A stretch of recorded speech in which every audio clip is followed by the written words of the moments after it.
Les militants et militantes du parti politique Les Démocrates, les présidents et représentants des partis amis ont répondu favorablement à l'invitation de la double cérémonie qui a eu lieu au siège Sizoba de Guégué, à savoir le lancement des activités du parti sur toute l'étendue du territoire national, mais aussi la célébration du retour du président Guy Zoubandama sur la scène politique après avoir été assigné en résidence surveillée durant 11 mois et 26 jours par le pouvoir déchu le 30 août dernier.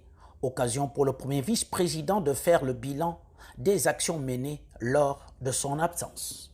Aujourd'hui, c'est la reprise officielle de nos activités politiques, certes. Mais l'événement majeur, c'est votre retour à la tête de notre parti. Ce que nous accueillons avec ravissement et grand plaisir. Nous ne pouvons descendre de cette tribune sans avoir indiqué en quelques mots les activités qui ont marqué la vie du parti pendant la période de votre non-présence en public.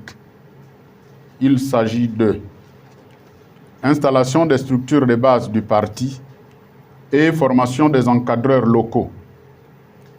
Le parti peut se targuer aujourd'hui d'en disposer sur tout le territoire.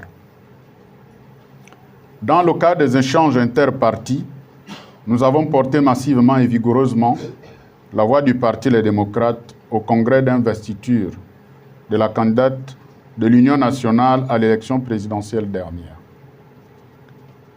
Nous avons également participé en grand nombre aux dernières échéances électorales annulées du 30 août 2023, locales et législatives réunies. Ne voulons plus revenir sur cette affaire qui est entre les mains de la justice, une affaire qui a discrédité sa personnalité, celle de sa famille, mais aussi du parti. Le président Guy Zoubandama a tout de même présenté ses vifs remerciements au président de la transition, chef de l'État et au CTRI pour sa mise en liberté. Grâce au contexte nouveau créé par l'arrivée du CTRI, la juge du premier cabinet s'est vue dans l'obligation de signer une ordonnance actant la levée de l'assignation à résidence à laquelle j'étais assujetti. Ainsi, depuis le 5 septembre 2023, je puis jouir à nouveau de ma liberté de circuler, d'agir et de pouvoir formuler publiquement des opinions comme tout citoyen normal.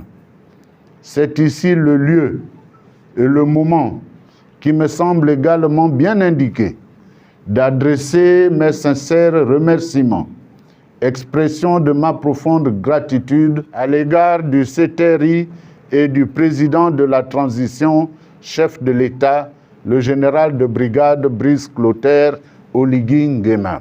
Une rentrée politique qui a permis au président du parti de présenter tout son soutien au CTRI afin que la transition soit une réussite au niveau national aussi bien qu'à l'international. Au regard de notre soutien au CTRI, c'est désormais avec un logiciel différent que nous lançons la reprise de nos activités politiques. Auparavant, nous étions opposés à un pouvoir qui s'était longtemps discrédité de lui-même à travers ses actes et la gouvernance antipatriotique. Désormais, nous combattrons les ennemis de la transition afin que les nouvelles autorités, dans leur juste volonté d'associer tous les Gabonais au vaste chantier de la restauration de nos institutions, s'abstiennent parallèlement de succomber au charme démoniaque de ceux-là qui soutenaient avec leur dernière énergie, il y a quelques mois encore, la volonté de pérenniser le pouvoir déchu. Il a par ailleurs interpellé le pouvoir de la transition contre les méthodes anciennes qui tentent de refaire surface. Aussi, le bureau exécutif du parti a été réaménagé pour faire face aux nouveaux challenges à venir.